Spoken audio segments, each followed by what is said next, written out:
One, it's episode 62. It's a Chef Fit podcast. It's fucking life post lockdown, pal. What's the beef? Petey, we're in. We're in for another one. And back in the mix. Well, fucking literally back in the mix. And funnily enough, I was only thinking, man, like me and Peter were talking before the podcast, folks, and Peter was telling me because he's back in work this week. He's back in work this week. Yeah. So we're kind of talking about the bits and pieces, but only in fucking reflection. Like I'm looking at this will be coming out, and it's been fucking done. Like where are we at? We're in June more or less, and like fuck's sake, man. It was like I remember lockdown starting to happen. I think it was before Patrick's Day over here. Yeah, it was. It was Paddy's Day. So what's that? Fucking at least 3 months. March. But it feels like 2 weeks or a weekend. Yeah. When you're back. Yeah. Fuck me, man. Summer holidays, basically. Another summer holidays. As an adult, I didn't think we'd ever experience it. I thought. Do you know what? It's something that will be spoken about every single year forever and ever and ever. You remember? Years. Everybody was like, do you remember that? Do you remember when lockdown happened? You know what I mean? Even like I was saying to other people that like my oldest lad, when he'll be telling his grandkids, we didn't even do the junior cert. Literally, yeah. You know what I mean? They literally shut down the school. I was back in on Thursday last week, did 2 days setting up, like a day and a half setting up and then half a day of training for new systems. And basically the new systems just means wash your hands, wash hands. Don't sneeze, cover the fucking food. Yeah, and make a show of washing your hands. Not that we don't wash our hands 40, 50, 60 times a day as it is, but make a show of it. Is there any corona checkers? Is there anybody like coming in with a clipboard going, are you abiding by the rules of No, but one of the rules is the temperature scans, right? And I don't know if it's everywhere, but they said what the GM said to me was one of the main regulations we have to follow is everybody that comes into the building has to get the temperature checked. And if your temperature is high, it doesn't mean that you have it. It's one of the first telltale signs. Right. So they have these two cameras at every entrance when you walk in. And there's an iPad there and it goes beep and it just checks your temperature. Just as you're walking past, you don't have to stop, it just goes straight away. They're the same ones they use in the airport. And then every place that reopens has to have that and a place for quarantine. So the building that I work in, the gym is gone until, I don't know, indefinitely. They don't know when the gym is going to be back open because that's the quarantine, because it's in between the two places that you can come in through the ground floor. Yeah. So if you come in and your temperature is high, you go straight into this quarantine place. And then there is the official quarantine or the COVID representative that will come down and figure out what you have to do next. Mad. Fucking hell. A whole different world. And yeah, it's like everywhere, every movement you make, you're second guessing yourself because you have to keep social distance in a kitchen during service. And like there's only 4 of us there instead, like normally 7 staff. There's only 4 of us there now.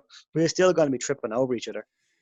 I think I think the first couple of weeks back at work will probably be like the first couple of weeks of lockdown, where it was just fear-induced fucking chaos to a certain degree, where you're like, oh God, you're trying to adjust, you're trying to adapt. I was fucking afraid to go outside my gaff at the beginning. Like the first couple of days, I remember waking up one day and kind of looking out at the road outside over the balcony and going, man, like what the fuck's God? It's like the start of a film or something. And it was all in my own head. All in my own head. I think it was because I went into the shops and it was like fucking Dawn of the Dead, like fucking some mutant had walked off with all the toilet paper and the place was empty. It was fucking ransacked. And it was like, fuck, man, bizarre. But like fast forward a month or two and it's like, okay, well, I've just kind of settled into this. I think with the work situation, like, unless you have someone really there fucking enforcing that, like you'll do your best at the beginning, but slowly but surely, Chef Hit Podcast does not condone anyone breaking the social distancing rules when they go back to work, by the way. But anyway, being realistic, I know that it'll probably fucking, how long can you keep, like, You actually can't. They put so within the kitchen, we can guarantee that there's enough room for us to always be more than 2 meters apart, right? Yeah. But it's broken up. Like there's two pathways, and one pathway has the door to the fridge and the door to the dry stores. So they're saying, right, so look, from now on, that's what my section is there, right? And then the other chef section is there's a wall, like a 5-foot wall, and that has a glass sneeze guard on it. And then on the other side is where the other chef is. So then when we have the commis chef, he's down the back. So they're saying that in order to keep social distance, in order for us to be able to open back up, if somebody comes into the kitchen, you have to get into the fridge or the dry stores. I have to stop working and I have to go down to the back of the kitchen so they can come up. And they said, this is the way we're going to have to do it. And it's all about perception, especially the customers walking past. It's an open kitchen. They can see it. And, if somebody gets sick anywhere in the building and they're trying to figure out, where this come from, someone turns around and says, oh, well, the chefs are on top of each other in that kitchen. So we have to, it's all about perception. It's all about perception. And then 10 minutes later, you're getting shouldered out of the way because we're up to shits and you have to get something out of the fridge. Exactly. It's a bit like that's quite similar to if anyone's been watching the UFCs that have been on, they put on 5 events or whatever so far, or whatever, another 6 or 7, I think, in the next while. Oh, and I think some great fights. Oh my God. There was some fucking lethal fights, but I think when they did it in Vegas, so the first 3 cards were in Florida, and Florida was just a bit like fucking, Florida's a pretty mental place in general. You just gotta get away with fucking, go on there, you know what I mean? Open up and fucking throw on a few fights. In Vegas, they were way more anal about the fucking, the protective measures.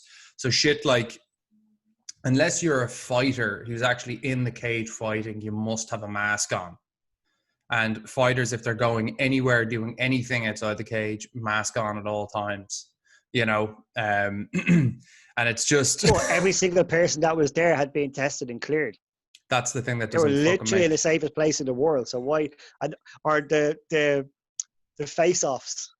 Yeah. It's like tomorrow, these two are going to be rolling around covering each other's blood, and then for the face-off, they have a mask on. Yeah. So like it is absolutely about the perception that you're doing your best, even though it doesn't fucking make sense. Do you know what I mean? Even though it doesn't make sense. I don't know. For me personally, I wouldn't have any fucking... I'd if you're tested and you don't have corona and you're not coming in contact with someone who has fucking coronavirus, why on earth are you wearing a fucking mask? That doesn't compute with me at all. But as I said, it's about the fucking as much as I enjoyed the lockdown and as much as I enjoyed not being in work for so long, there is, and it's not like I'm against this satisfaction that I have. I'm not anti-work or anti-chef life, but it's kind of like, I'm getting up and like I'm getting ready the night before, and this is kind of me in the back of my head. I'm getting back into the swing of things, and then when I came home, even though the gyms aren't open, I didn't have to think twice about not sitting down when I got home. I was like, well, if I sit down, I'm not going to get my workout done, and that I didn't need to get tired to do that. The routine straight away on Monday was back. The alarm's going up. Like on Tuesday, I had no snoozes. Monday, like my first alarm went off and I was hitting snooze. And it was about 25 minutes before I got back up. But I left myself that extra bit of time for the snooze. Yeah. Because normally, like if I really want to, I can get out of bed at 6:30 and be in the kitchen in my uniform at 7:00. So this, yeah. So this week I'm getting up at 6 and you have your vitamins and your supplements and feed the cat and stuff like that. But it's slowly revving up the engine for full speed ahead back in the mix. Well, I suppose like that's kind of what we're talking about today is this kind of life post lockdown and making sure that you are getting settled back into a solid, healthy routine. And not the fucking same old madness. Like I'm sure it's very, very easy for you to slip back in. So you've been so consistent the past 2 years within your lifestyle that that's normal to you. Do you know what I mean? Like training is Yeah, normal to I you. slipped back into old routines, but they were good routines that have been instilled in me over the last 2 years. Yeah, big time. And I think even with lockdown, it was potentially the opposite, where it's very easy to slip back into old shit because there isn't a, like, you must do this thing at this time, because there isn't that there. It's easy to slot into the, well, I'll wake up fucking 2 hours later and fuck, well, I've got time during the day, so I'll train during the day. You know, when you kind of find yourself falling out of that routine. And I think as you go back to work, going back with a bit of a focus on, right, straight back into what was working before. Let me get myself, you know, up early the way I need to be getting up early, coming back, making sure I'm getting that exercise done. And slowly but surely, once everything opens back up, boom, the ship moves in the right direction again. I wish the fucking gyms were open though. That's the only thing. I know. And that's going to be a lot tougher for you than it probably would be for us over here in Oz. But I think it's like, you either want the lockdown or you want the fucking world back to normal again, completely back to normal. Kind of the quasi normal of, well, I have to work, but can't fucking do anything outside of that, you know? I think it's something like halfway through the third week in July or something like that is when everything is finished. Really? And coming back. But that's still fucking not bad either, you know? That's only a month It's not behind bad, here. but like they keep talking about everything that can be back open, but it never says pubs and it never says gyms. You know, and the gyms for them is a very tough nut for them to crack. Sometimes they say pubs that serve food can open back up on that day. Do you know what I mean? So you reserve, you're sitting down at a table, all of this. That's I what's know that happening here Shelbourne now, Park, yeah, so like Shelbourne Park Greyhound Stadium, all the booths now are in plastic boxes. Right. And there's hundreds of booths there.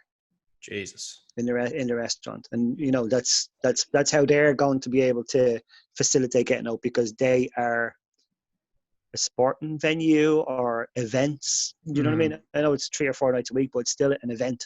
Yeah. So they've had to do that.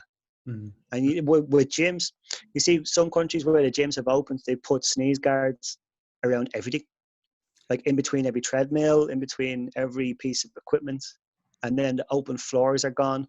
And the mats are gone. You have to bring your own yoga mat to do your stretching and your core work and stuff like that. But they're working on ways for that to happen.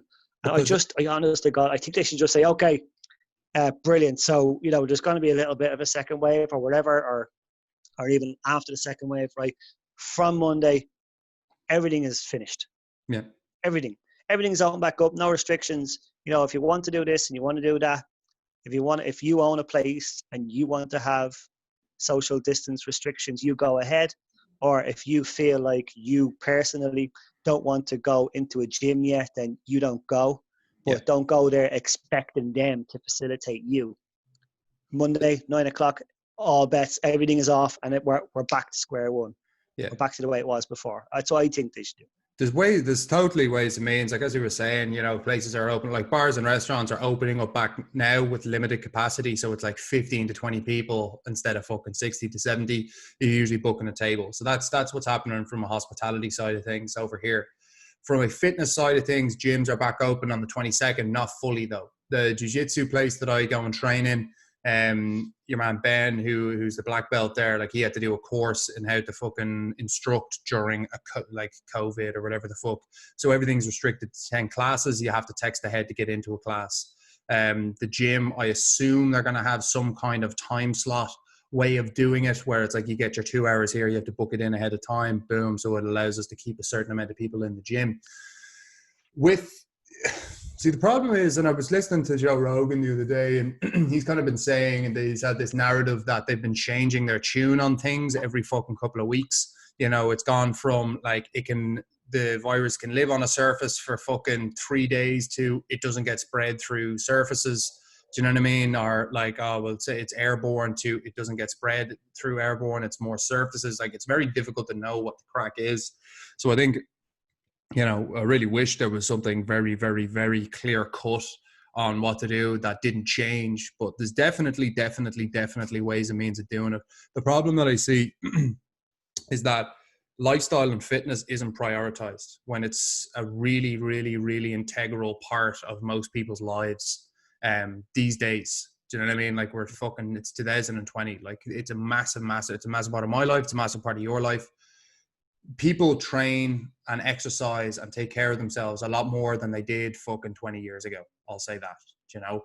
And I think the mental health problem that we've got across the board, like lockdown has only emphasized that for a lot of people, because you've taken away a tool for fucking dealing with the problem in the first place. Do you know what I mean? And actually managing it.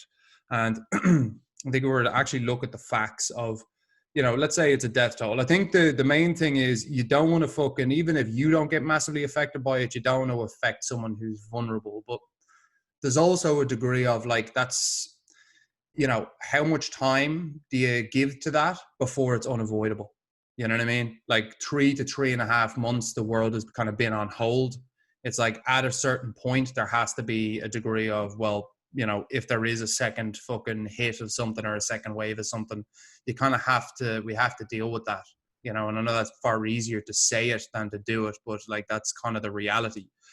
And kind of comparing death tolls, like if you think about, you know, the percentage of people between, let's say, fucking 20 to 35 to 40, like the percentage of deaths in that range versus fucking, you know, 60 plus, totally different. So it's obviously a disease or a virus that heavily affects elderly people with pre-existing conditions. Doesn't affect, not that it doesn't, of course it affects, but it's not, the risk is nowhere near as high when you're healthy and at a certain age. And I think that's the kind of shit that should definitely be taken into account as we start opening things back up, and understanding that it's an individual responsibility. Like if you feel that you need to be in lockdown, like go fucking keep isolating. Do you know what I mean? But if there's ways and means to do it at the safest way possible and get life back to normal, like that also has to be a fucking priority as well. And kind of going back to that, and that we're moving in the right direction. Like as I said, you know, gyms are open back here in the next couple of weeks. I'm sure it'll be a month after if we're back home in Ireland and UK. It's really vital as you're all going back to work and as you're settling slowly but surely into normality again, that there has to be a focus. There has to be an end game to what you're doing.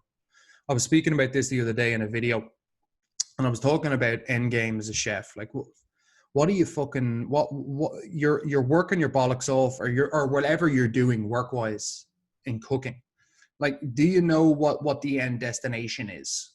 You know, do you know what you're trying to get out of that job? And the reality is, in a lot of situations, they don't. And I think as we go back after lockdown, it's really important to have that kind of focus. Obviously, everyone's happy to be back in normality, but it's also very easy once things are back to normal to settle back into the old ways that kind of fucked us up before. And that's what we need to avoid. And that's the big problem here. So asking yourself your end game as a chef, like going back in with a focus on, you know, where you want to be, whether that be a couple of months or a couple of years down the line. You need to avoid falling into that old trap that me and Peter have fucking warned against and said against many times, where it's like you end up killing yourself for someone else's benefit to no end for yourself, you know?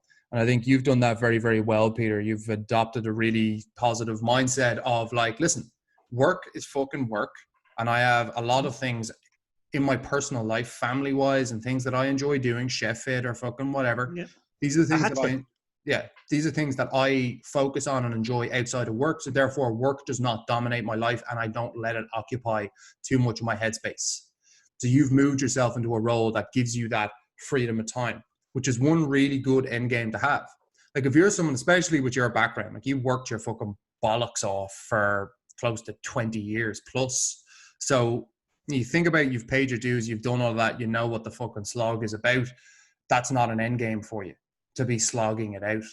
And as you go back, and yes, obviously we're just looking to fucking make cash for the moment and get ourselves back into fucking making an income and normalizing. But once that does normalize and things will be back to normal, definitely within 6 months, you've got to understand that you have to be working towards an end destination that is ultimately what you want. So for Peter, it's freedom of time, because the hours, the stress and the pressure that comes with a restaurant that's doing where you're fucking doing 60 to 80 hour weeks, the impact that has outside the kitchen just isn't worth it for him. So that's his end goal, is like freedom of time, so I can fucking focus on the things that actually really I enjoy doing and that are important to me outside the kitchen. The other things that you could be looking at would be creative freedom, financial freedom, which can go hand in hand if you're looking to open up your own place, which is very, very fucking difficult at the moment. Very difficult. You know, I know my brother with Variety Jones is under a bit of pressure, unsure of whether they're going to be able to open again with the new restrictions and all of that jazz, you know, and hard to know. So like maybe that's not a fucking avenue to go down, or maybe you adapt to what you're doing. Everyone is going to be happy to be making a living from the start.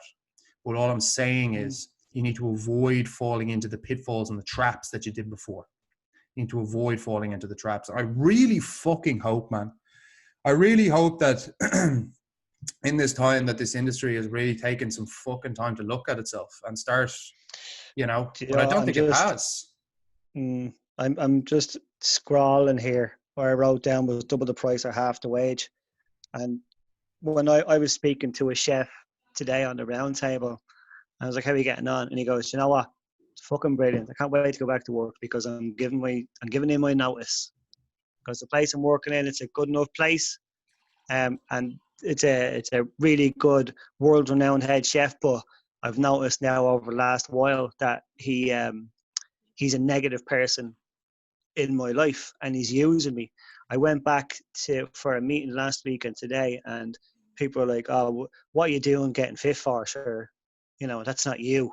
You're grand the way you were. And he goes, oh, no, sure, blah, blah. He goes, no, you know, come on, relax, you know, let's do this, that, and the other instead of doing what you're at. And he's like, no, this is how I am now. And he was like, yeah, we'll see what you're like in 2 weeks and all this, you know. And he's like, oh, yeah, that's grand. And he left the meeting. And he's like, can't wait to go back in there now. I'm going to hand in my notice. He goes, I'm getting up at 6 o'clock every day now because I'm getting into a routine. I'm going to get a 7 to 3, Monday to Friday job. I was like, fair play to you. And what I was saying about double the price or half the wage, when people are going to be going back, they need to have the mindset. They need to have their minds open to how things are going to be changed. And if you're saying, is the industry going to take a long, hard look at itself during lockdown and change some things when they go back in? I don't think it's going to change for the better as far as the employee is concerned, as the chef is concerned. Because if they turn around and say, right, for the foreseeable future, we can have half the people that we can hold. Yeah. A 50-seater restaurant is down to 25 seats. Yeah. Are they going to double the price of the food that they sell, or are they going to half their wage bill? It's fucking exactly. Do you know what I mean? Do you know what I mean? And people need to be ready for that. They do. And I also think what you touched on there is, you know, and probably a bit of an oversight on my end, and kind of we kind of talk about the industry as if it's like a group of people that gets together and discusses the fucking topics of the day. When but the reality is it's not. The industry is something that reacts, and this is the truth. The industry is something that reacts to not only what the consumer wants, but also what the employee is willing to tolerate. What you're willing to tolerate. So do you know what I mean? Do you know, like even in that example there, like that whole mentality of like being so anti taking care of yourself and being so fucking negative. And it's like, yeah, call him a faggot. That's what you did. Yeah, which is you bleeding faggot, looking after yourself. Yeah, like what? Who? Yeah, 2020, pal. Do you know what I mean? Like, cut that out. He was like, I'm cutting him out straight away. End of story. Yeah. So like that old school fucking stupid bollocks mentality where you're just negative and you're a fucking asshole. Absolute arsehole. Here we go, folks. You know what I mean? And that's the reality of the situation, is that you're a fucking arsehole when you think like that. And the problem with the industry, we can talk about how bad work conditions are, but I would also talk about people on an individual level. And this is where responsibility comes into it. And this is where potentially I've been wrong in the past, right? I've been wrong in the past. There's always two sides to every fucking coin. There's always two sides to every coin. And to say that it's all the employer's fault is a bullshit fucking cop-out, in my opinion. Because that's to say that the employee has no responsibility in the matter in making it any better than it can be. And I think what we've proven in Chefit is that when you focus on yourself and you sort yourself out and you make a commitment to yourself, your situation can drastically improve no matter what's happening external to you. Do you know what I mean? No matter what's happening external to you. If you make a commitment to yourself, you can fucking make drastic improvements. And I think the key Yeah. thing within this industry, and giving it a bit of context, is going, you don't know what you want and you won't get what you want unless you know what you're not willing to accept. So that example there, like, would he have just gone back in the next day? Do you know what I mean? And fuck, well, I suppose that's just the way it is. Or do you start making a stand for what's right? I understand people have to make a living. Absolutely. But there's also a degree of, like, everything about how the industry operates is all short-term fixes. It's all like, fill the gap or fill that job role now with someone who's cheaper or fucking whatever. Do you know what I mean? It's always an instant, like a short-term solution to what's actually happening. I think nothing is ever going to get fixed until people on an individual level start saying what they're not willing to fucking accept. You know, so walking into a kitchen and dealing with that shit, that's a bullshit mentality from some old school fucking retard who just shouldn't be in that role in the first place, or should at least be challenged heavily in what they're saying. And yeah, again, going back to the end game, who are you killing yourself for? Are you going to go back into a role where you're absolutely destroying yourself and not getting paid properly for it? Or are you going to go back into a role going, you know what? Unless you're fucking paying, if I'm doing 45 hours, I want to be paid for 45 hours. I'm not doing fucking 60 to 70 hours anymore and getting paid for fucking 40 to 45. Like, unless an individual starts saying, this is what I'm not willing to accept anymore, it's going to keep happening to you. You know, on the other side of that coin, that stupid fucking mentality, that martyrdom to the cause, which is just a moronic mentality of, oh, well, fucking, if you're not doing 80 hours, I'm better than you. Do you know what I mean? Because I'm doing those hours. That mentality where you form an identity around yourself because you're fucking Johnny Big Bollocks, you can do a fucking couple of hours. The reality is you can't do a couple of hours. Every human being, if they're put in a situation like that, will try and adapt to it. And I'll tell you how you adapt to those hours, even though you think you can do them. I guarantee you're smoking. I guarantee you're drinking regularly. I guarantee you're eating shit regularly. I guarantee you're doing drugs regularly. So, like, are you really hacking it? Probably not. And it's an idiot mentality, because who the fuck wants to ruin their life for a job that doesn't pay them that well? The only reason that I would ever sacrifice that level of, that put that much sweat equity into something, was that if I was getting to the highest level of it. That's the only situation. Or if you're paying me absolute massive money. Like, if you're paying me huge cash and I'm getting paid for what I'm doing, fair enough. Or if it means that it's my own place that I'm working in and I'm working myself towards an accolade that I've been fucking had as a goal my whole life. That's the only situation. End game, as you said. End game. You know what I mean? Like, I want that freedom of creatively, I want that freedom financially, and I'm willing to sacrifice to get to it. Do you know what I mean? But if that's not you, and you're just fucking Tonto working in Bistro down the road, who's fucking still working like a slave, man, you can't expect the fucking employee or the employer to fucking run in and save you.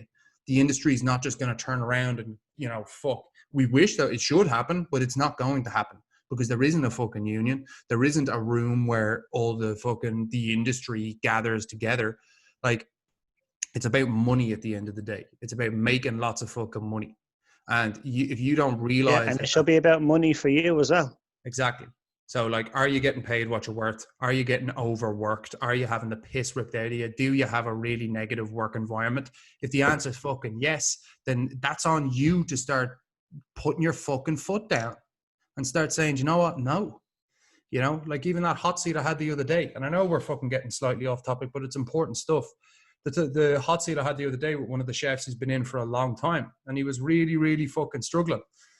You know, and he's worried and he was fucking concerned and he was scared about the future that he had work-wise, because he doesn't know whether he's going back to something in August. He thinks he might be going back to a job at the end of August, early September, but he doesn't know for sure. And the boss that And he's not long in that spot as well, so he doesn't really know if he can trust even what they're saying now about August. Yeah. And this is someone who came from a background in hotels and restaurants, and it ruined his physical health and it ruined his mental health. And he's not willing to go back to that place. So he's freaked out because this role that he was in works for him, but he doesn't know whether he's going back to it. And it's like, the boss or the people who are running the company he works for, they don't even answer the phone. Do you know what I mean? So it's like, and then when he asked the development chef who's working in the company with him, he said he didn't, like, he was the most unhelpful. Do you ever get those people on the phone where they either work in a call center or they work somewhere and they're just so unbelievably unhelpful, you know? like if someone asks me a question, I'll do my best with you. Do you know what I mean? Like I'll do my best to let you know what I know, and fucking I'll try and be a good human being, and you know, if there's something to put you at ease about, I'll put you at ease. He calls the development chef to get a sus because no one's talked to them in fucking 2 or 3 months. And he's like, you know, oh yeah, grand, as if nothing's happened. It's like that kind of mentality. The point that I'm trying to make is that all of us need to know when to fucking put the foot down, and when something's not good enough and something's not rising to the standard. Because if all the individuals start raising standards for what they expect from work, then employers are going to have to start doing something about it. And they're going to have to start fucking, you know, they're not going to get away with it any longer. But if you keep letting them get away with it, you as an individual, you keep letting them get away with murder, then you're going to get fucking murdered. Like, I don't, if you keep taking it, the onus then is on the chef for exactly how their life is and how all chefs' lives are. Yeah. And instead of projecting because although the owners and managers don't all get together and talk, they do know that all of the chefs are in the same boat. Yeah. And that they're not communicating, that they're absolutely not communicating. Yeah, absolutely. So it's like, don't project that inwards. That's the problem with a lot of chefs. You fucking project it inwards, or you project it outwards at the people around you. But very rarely do you project it at the people that you should be fucking saying it to, which are the ones who are fucking you over, you know? But as I said, you're getting fucked over. You have to do something about it. And that's the whole point. And this is where I've been short-sighted before, that yes, it's unfair. Yes, it's unfair. And it's not your fault, but fuck me, it's your responsibility. You know, so you've just got to be conscious of that as you go back, guys. You know, whatever your situation is that you're going back to, make sure you have your fucking end game in mind. This is what I want to get out of my career. All right. And make sure that the terms that you're working under fucking fit the bill. You know, if you're going back straight into a slog and you're getting fucking ruined by it and you're not doing anything about it, then like, I don't know what you were expecting to happen, you know? But you have to remove the pity party, the self-pity shit, which I see a lot of, and I've seen it with chefs fucking recently. You know, it's like the pity party. It's like, no, you can fucking sort your situation out if you make a choice to do it. Within your lifestyle, within your career, you just got to determine what you're not willing to accept. And then you'll know exactly what you're going to get, or what you want to get, and what you will accept. So once you have this end game in mind, it's all about understanding that as you go from a place where you had loads of time during lockdown to a place in work where you're probably not going to have as much time, routine becomes everything. Routine is everything. Structure is everything. I'm very lucky in a way that I've been able to keep my structure during lockdown because we run a fucking Chef It as an online business. So I haven't had that concern. I've been able to stick to my routine other than not getting to the gym and exercising. I understand how that saved me during a time of stress, uncertainty, not knowing what the fuck was going on. And routines are still the biggest tool at your disposal. It's like bringing a sword into fucking battle. And the more you take that sword and you fucking start slashing at people, the more effective you're going to be in battle. And your routine is like your sword in life. And if you don't use the fucking sword, you're probably going to get milled out of it. I'll give you an example. Big time. Like for Peter, getting back into his routine, you know, he knows if he's in work early doors, crack of fucking dawn, which is usually 7 a.m. Okay. He then knows that, well, maybe some days it's going to be a run before work, but for the most part, his routine is consolidated in the evening. Whereas I'm the opposite. My routine is consolidated first thing in the morning. You know, so before this podcast, like I record this podcast at 7 a.m. He fucking middle of the night for Peter back home. But I know before the podcast that I have a routine that I go through. It's my meditation and it's my yoga, and then I'll jump in a shower and blast fucking cold water. What I want you to understand is that as more of your time gets taken up by work, the time outside of work needs to be crafted into routine. You need to create structure around work. Because if you don't have a structure around work and you're just going to go, well, I'd like to still maintain being healthy, or I'd like to get my health in check. Chef Fit Cat. For anyone listening, a cat jumped on the screen there. Sorry. Sorry about that. Bit of Tourette's there for anyone on audio. So fucking the routine must be crafted around work. You must take the time to look at that.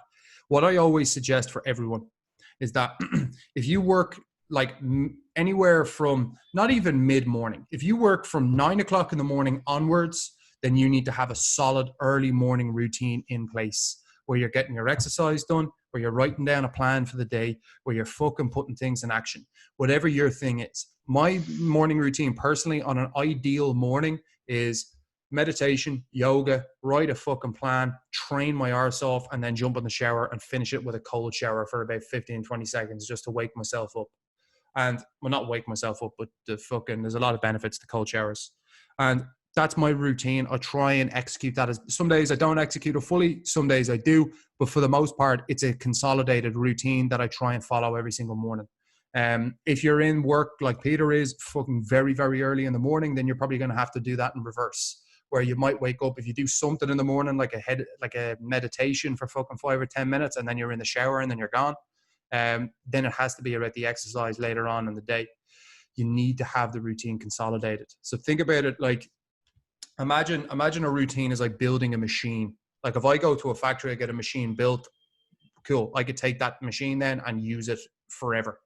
And your routines are like building machines. So you put your inputs into it, all the components into the machine, build it together, boom. Now you've got this fucking thing built out. Slot that wherever the time is. That's how you have to think about it, guys. Okay. So that's the first thing, is having your routine back in place. The second thing is then having a goal in mind to use the routine. Okay. So we think about what goals are.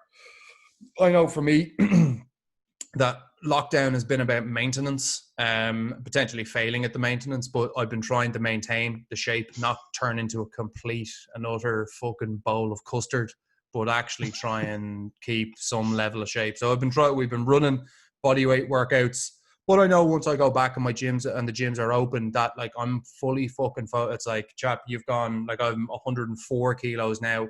I think I was 100. My fighting weight's about 99 to 100. So I know I'm carrying an extra bit of chunk. Even though I've kept my fitness up, I'm still carrying an extra bit of chunk. So like I know once I go back that my goal is to consolidate 3 days in the gym, 4 days in the gym, consolidate my 3 or 4 days of cardio, and fucking work my way towards, within 3 months, I want to be 98 kilos. Slowly but surely, nothing major in terms of the weight loss. I'm sure I'll do it in less time, but I have a goal. I have a deadline on it.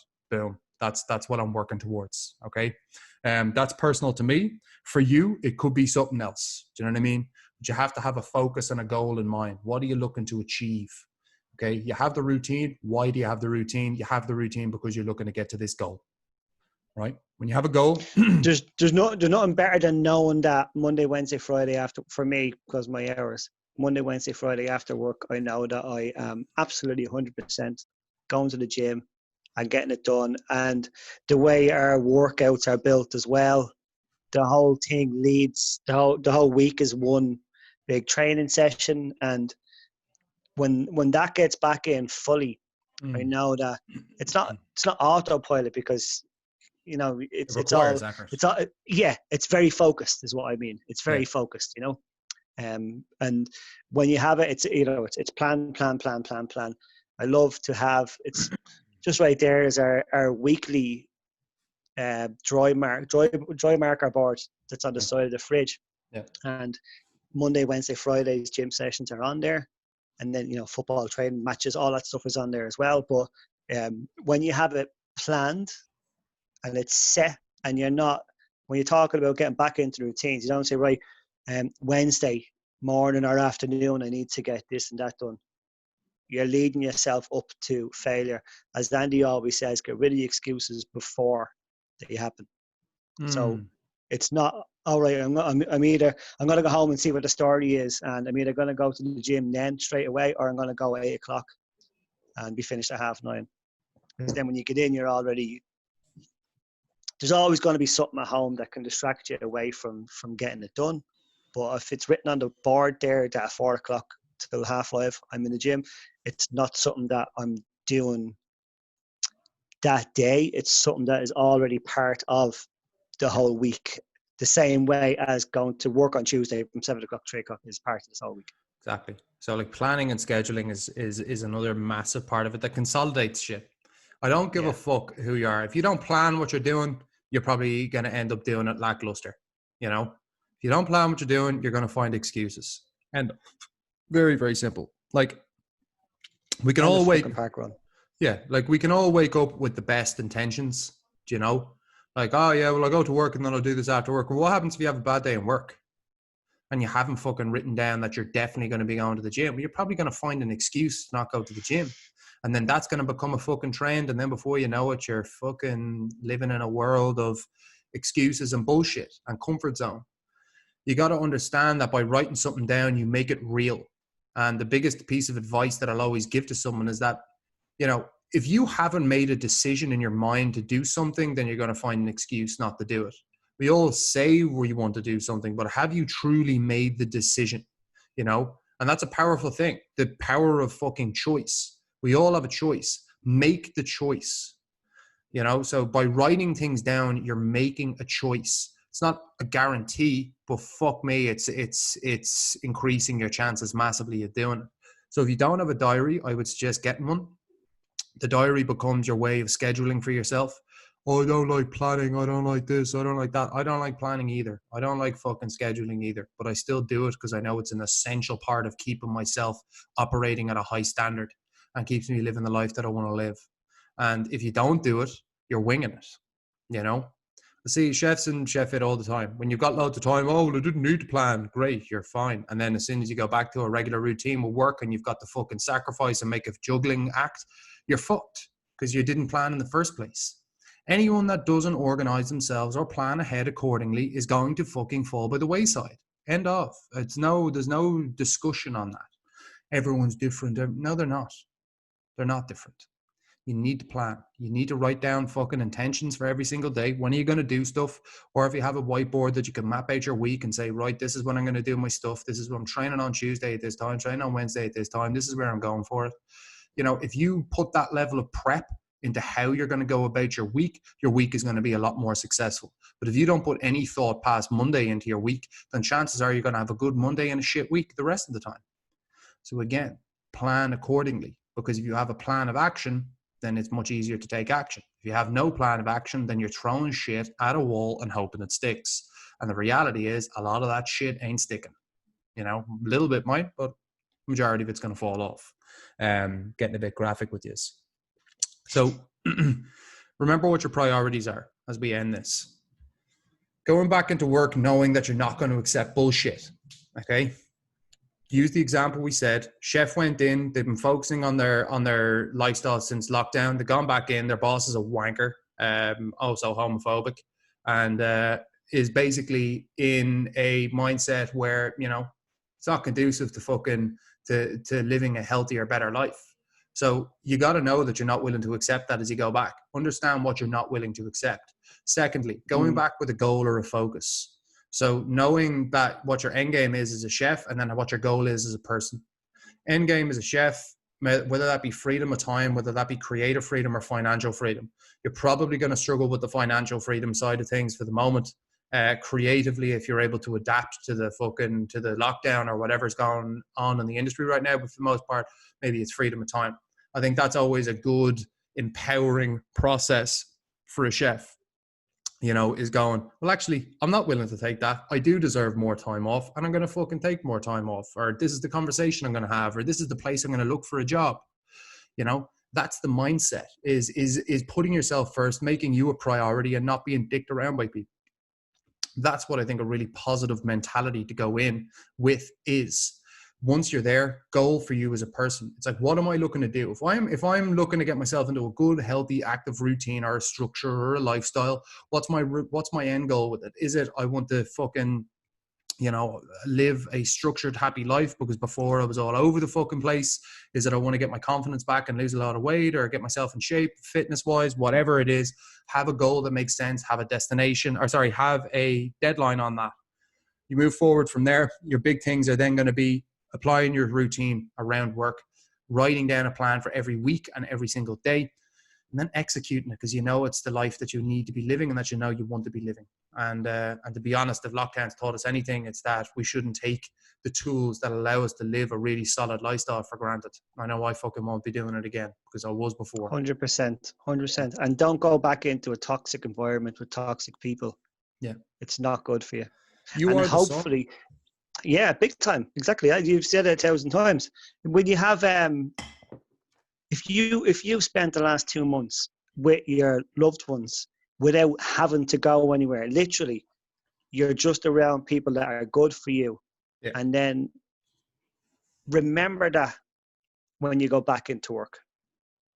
Remember that if you're going back into a toxic environment with toxic people. Go, no, I don't have to do this anymore. There's no need for it. Exactly. There's plenty of other options. As you said, you can make the grass greener where you are, but you need to cut the toxic people out of your life for sure. Like a fucking cancer, man. I'm telling you for a fact.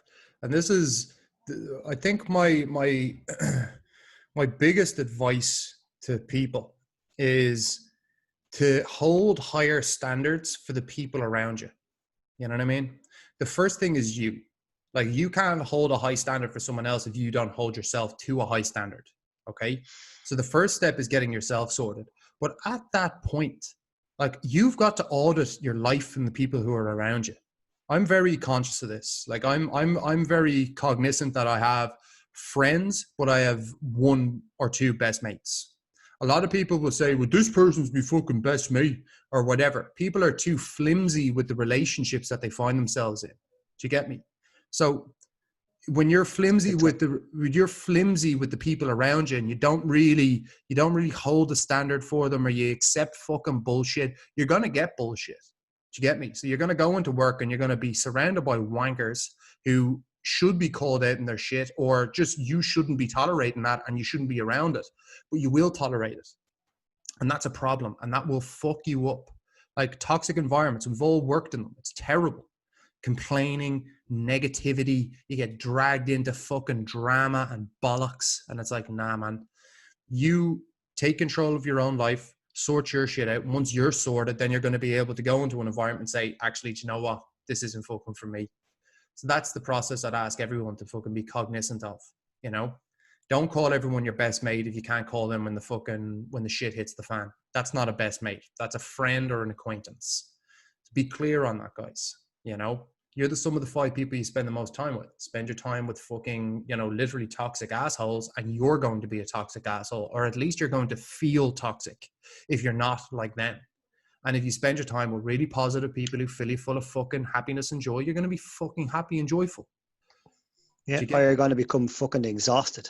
Exactly. If you don't become toxic like them, you're going to become exhausted. You're going to be physically and mentally drained every single day in work, just from putting up with them. Yeah, living in your fucking even if you're not getting dragged into it, but you're still in the middle of it and you listen to them. Yeah. If you work with one person, do you ever work so close with just the one person and all they do is bitch and moan all day? Yeah, like that's how they talk is given out. Yeah. And not just about work, but about the fucking government or the bleeding, the wife at home. These type of people. Yeah. I was working at a place and it was just me and him all day, every day. And the way, you see him in the morning, how's it going? Fucking blah, blah. And then straight away, that's it. Next 10 hours, he's just moaning. You come out of work, you're like, oh my God. And then you find yourself, you get home, first thing you do is moan about that person that's been moaning at you all day. Yeah. And what's the fucking common denominator with people like that is they have achieved nothing. They've got nothing fucking going for them. And that's not me being bad. That's a fucking reality. That's a fact. Complaining has a negative return on investment. What's a return on investment? If I do something, I expect to get something back. When you complain, you're getting nothing back. In fact, you're probably only getting more negativity back. Do you get me? And anyone that lives their life by that victim mentality of, oh, my life's shit and this is shit and that's so bad. If you're making something negative as a joke, I get it. I can be quite cynical when I say things for a bit of crack. But the truth is, I'll try and keep things as positive as possible. I'll try and keep things as fucking pragmatic as possible. The second that you're just complaining for the sake of complaining, just to fucking be a gossip or just to, oh, this is just how I feel. The reality is you're not taking responsibility of the fucking problem. And when you don't take responsibility of things, your life is shit. End of. Your life is shit, honestly. Because you're literally on the receiving end of life as opposed to life being on the receiving end of you. That's what happens when you complain and you don't fucking do anything about the problem you're complaining about.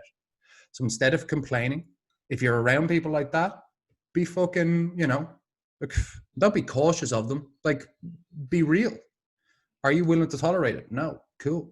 Fucking get out of there. Or call them at least on their bullshit and tell them the truth. You know, tell them the truth if they're worth saying it to. If not, get the fuck out. Really, really important. You are some of the 5 people you spend the most time with. Show me your friends, I'll show you your future. Fucking, like, couldn't be more true. So anyway, guys, that's just a bit of, I suppose that's a bit of clarity going back after lockdown as you listen to this. Is readiness, you know, just a reminder of how we all felt before lockdown, and not to be expecting. I'm not saying, you know, have low expectations about going back, but just be realistic. Be realistic about what you're going back to, and then remember the good times you had when you were off, and then balance them out, and, you know, compare them and see what you want to do next year. 100%. Solid advice. Guys, that is our video for that's the podcast for today. Thumbs up, subscribe to the channel, give us a solid review. I should have said this at the start, but listen, if you're hanging on to the end, you're probably enjoying the conversation. If you gain something from it, like it, share it wherever you can, tag someone who needs to hear it. Okay, a lot of chefs will probably need to hear it. Get it out to as many as possible, and show support and love in whatever way you can. Guys, thank you so much. That's our episode for today. Catch you in the next one. Petey, Leeds. Yeah.